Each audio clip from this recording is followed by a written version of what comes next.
하나님 우리 아버지와 우리 주 예수 그리스도로부터 오는 은혜와 평강이 오늘 성탄 축하 예배에 참석하신 팔복교회 성도 여러분들과 지금 이 시간 각 가정에서 성탄 가정 예배를 드리시는 성도 여러분들과도 함께하기를 바랍니다.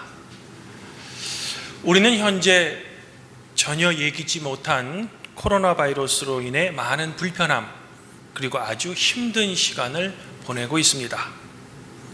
하지만 우리의 구원자이신 주님께서 아기 예수로 이 땅에 오신 성탄절은 이런 우리의 힘든 상황에도 불구하고 여김없이 우리에게 올해도 찾아왔습니다. 2000년 전 메시아를 소망하는 이스라엘 백성들에게 주님께서 찾아오신 것처럼 말입니다. 성도 여러분, 특별히 오늘 요한복음은 태초에 하나님과 함께 계셨던 말씀이신 예수님께서 우리와 똑같은 육신을 입고 우리와 함께 거하셨다라고 고백합니다. 참으로 우리 인간의 지성과 이성으로는 전혀 이해할 수 없는 놀라운 신비의 사건입니다.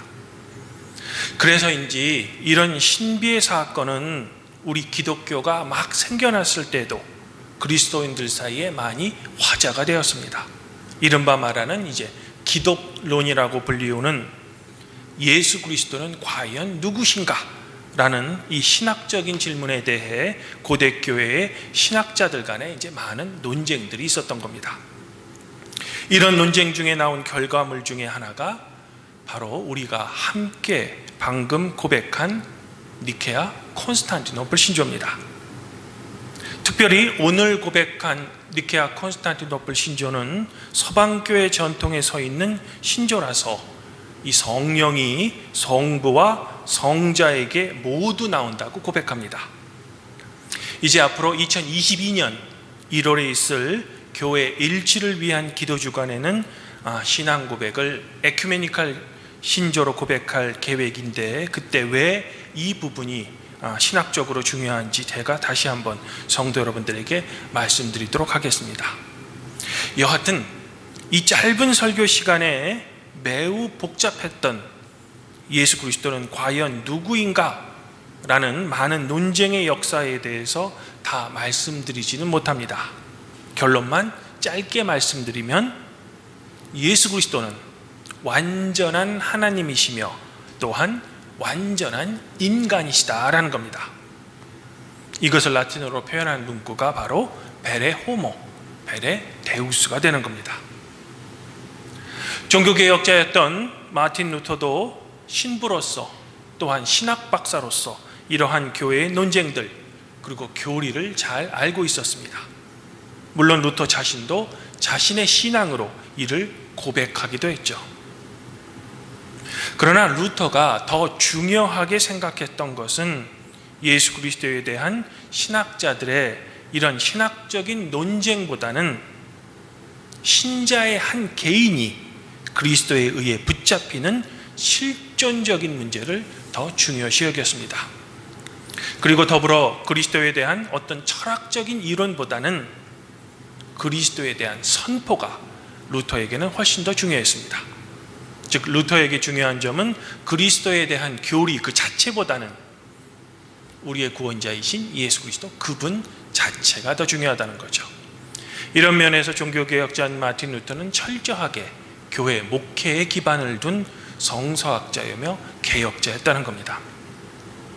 저는 오늘 이 기쁜 성탄절에 태초에 하나님과 함께 계셨던 말씀이신 예수 그리스도가 왜 굳이 우리와 똑같은 육신을 입고 우리 가운데 거하셔야만 했는지 그 이유에 대해 성도 여러분들과 함께 생각해보는 그런 시간을 갖고자 하는 겁니다.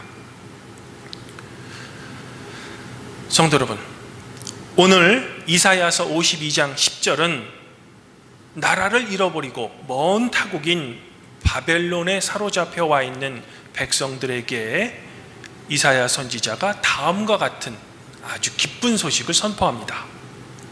여호와께서 열방의 목전에서 그의 거룩한 팔을 나타내셨으므로 땅끝까지도 모두 우리 하나님의 구원을 보았도다.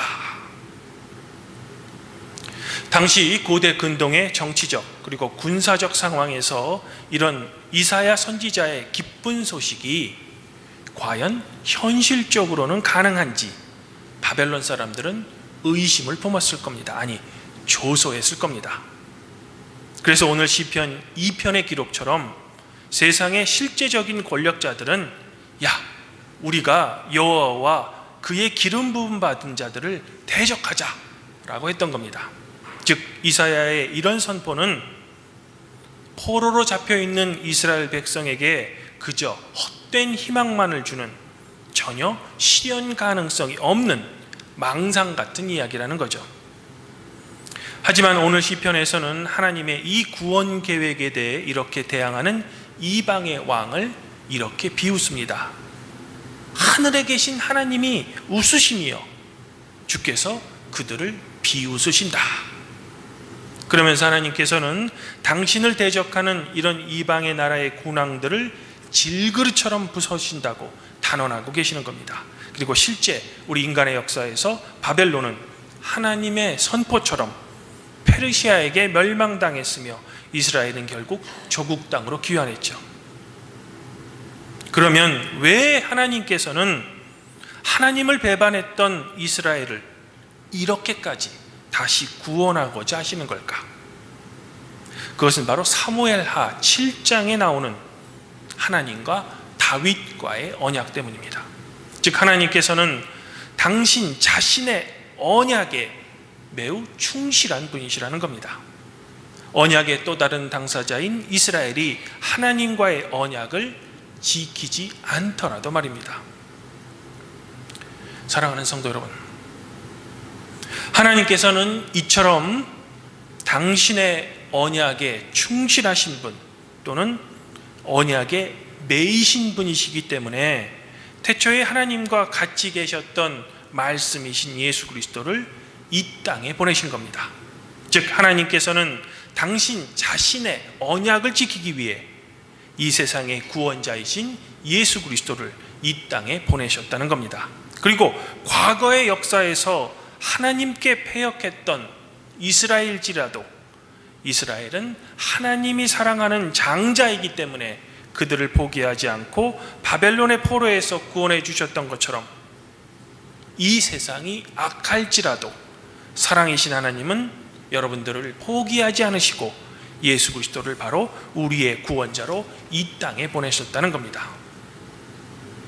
하지만 사랑의 하나님일지라도 한 가지만큼은 결코 그냥 넘어가실 수는 없었습니다. 바로 우리의 죄의 실존의 문제입니다. 반드시 하나님께서는 죄의 값은 치루어야만 했죠. 꼭 죄에 대한 심판은 하셔야만 했다는 겁니다. 그런데 여기에 문제가 발생합니다. 우리에게 죄에 대한 심판을 하기에는 하나님께서 여러분들을 너무 사랑하신다는 겁니다. 바로 루터가 평생을 고민하고 집중했던, 그래서 칭의라는 원리를 깨달았던 이유도 바로 하나님은 사랑이시라는 겁니다.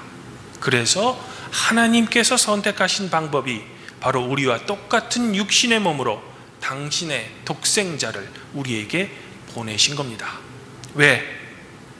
우리의 죄를 우리 대신 짊어지기 위해서는 우리와 똑같은 인간이셔야 했기 때문입니다. 이것을 오늘 요한복음에서는 말씀이 육신이 되어 우리 가운데 거하셨다라고 고백하고 있는 겁니다. 그리고 이 놀라운 은혜 때문에 우리는 우리의 믿음으로 우리가 죽을 수밖에 없는 죄인임에도 불구하고 하나님 앞에서 감히 너는 의롭다라는 은총의 선물을 받을 수 있는 겁니다. 이를 루터교회 신앙고백서인 아우구스부르크 신앙고백서 4조에는 자신의 죽음을 통해 우리의 죄를 위해 배상을 행한 그리스도 때문에 우리는 의롭게 된다라고 선포하고 있는 겁니다. 놀라운 하나님의 은총의 사건이 아닐 수 없는 겁니다. 성도 여러분, 그러나 말씀이 육신이 되어 우리 가운데 거하신다는 진정한 의미는 예수 그리스도의 여러분들을 위한 대속의 사건, 즉 우리의 구원의 사건, 이 한 가지만을 결코 의미하지는 않습니다. 반드시 한 가지가 더 첨가되어야만 합니다. 그것은 예수 그리스도께서 당신의 제자들과 함께 이 땅에서 공생애를 하셨을 때 바로 우리에게 보여주신 예수 그리스도의 삶입니다. 사실 우리 신앙생활의 절대 규범인 신약 성경이 더 중요하게 생각하는 점은 앞서 서두에서 제가 말씀드린 예수 그리스도는 과연 누구인가 라는 그분의 본질 또는 그분의 정체가 아니라 예수 그리스도께서 하신 이 땅에서의 사역, 그리고 구원자이신 예수 그리스도께서 이 땅에서 우리와 함께 거하셨을 때 그분은 과연 무엇을 하셨는가입니다. 예수 그리스도의 공생애가 우리의 신앙에는 중요하다는 거죠.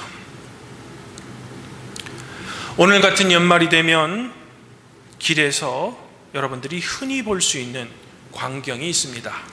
바로 구세군 낭비입니다.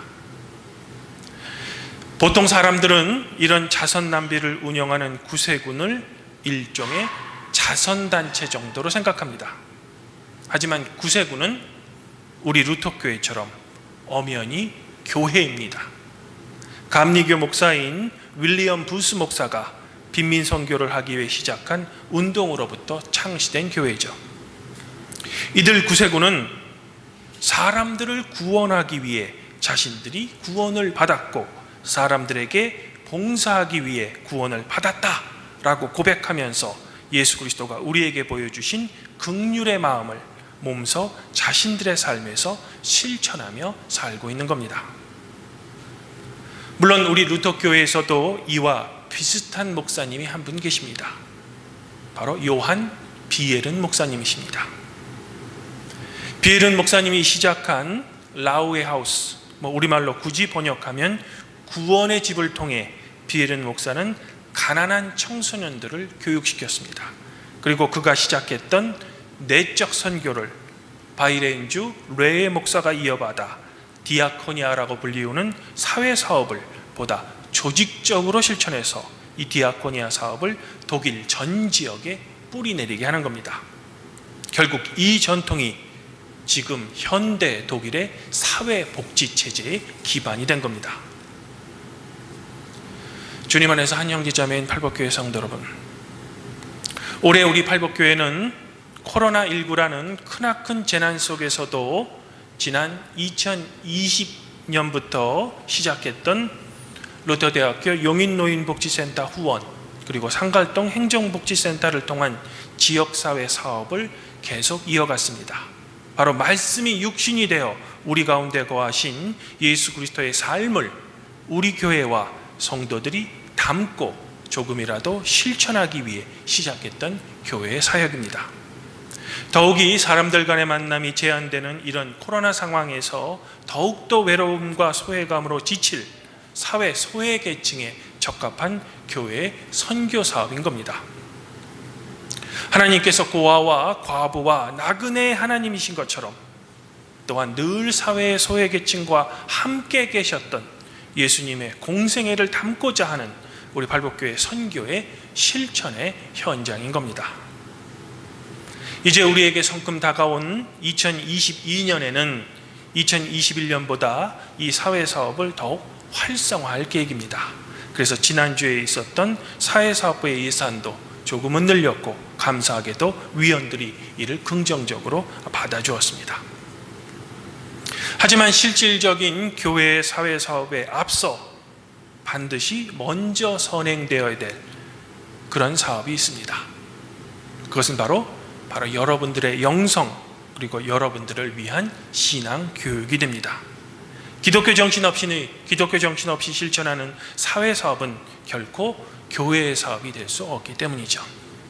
그래서 내년에는 매일 묵상으로 헤르노트 묵상집과 더불어 최근에 출판된 경건주의의 아버지인 필립 야코 슈페너의 목사의 경건한 열망이라는 책을 성도 여러분들과 함께 공부하며 여러분들의 영성과 여러분들의 신앙적인 그런 교육을 좀 갖고자 현재 계획 중에 있습니다. 물론 코로나 상황이 조금 나아지면 말입니다. 지금 이 시간 간절히 바라기는 우리 교회의 이런 영성과 성도들의 신앙교육, 그리고 그에 따른 작은 실천들이 말씀이 육신이 되어 우리 가운데 거하신 예수 그리스도의 삶을 바로 여러분들이 조금이라도 본받고 조금이라도 실천할 수 있는 기회가 되기를 저는 지금 소망해 봅니다. 그리고 이런 소망에 주님의 도우심이 있기를 간절히 기도하는 마음으로 루터 선집에 있는 사랑의 주님, 우리를 깨우소서라는 기도문을 성도 여러분들에게 읽어드리면서 주님께서 우리를 도와주시기를 간절히 기원해 봅니다. 사랑의 주님, 저희를 도우소서. 사랑하는 아들의 몸으로 우리를 거듭나게 하시고 그의 몸에 머물러 그와 함께 우리가 살게 하소서. 우리는 죄로 세상에 태어났습니다. 그러나 당신을 통해 우리를 새롭게 거듭나게 하소서. 당신의 아들 우리 주 예수 그리스도의 이름으로 기도합니다. 아무쪼록 우리 팔복교회 성도 여러분들은 루터의 이 짧은 기도문처럼 우리를 위해 육신을 입고 이 땅에 오신 예수 그리스도의 사랑으로 여러분들이 2020년도에는 새롭게 거듭나셔서 주님의 가르침을 여러분의 삶에 실천하고 따를 수 있기를 제가 권면드려 봅니다. 더불어 주님께서 탄생하신 이 기쁜 성탄절에 우리의 아버지이시자 만물의 창조자이신 하나님 아버지의 넘치는 은혜와 사랑이 성도 여러분들 자신과 여러분들의 가정에 충만하시기를 우리의 주 예수 그리스도 이름으로 간절히 축원드립니다. 그리하면 모든 지각에 뛰어나신 하나님의 평강이 그리스도 예수 안에서 성도 여러분들의 마음과 생각을 지키시리라.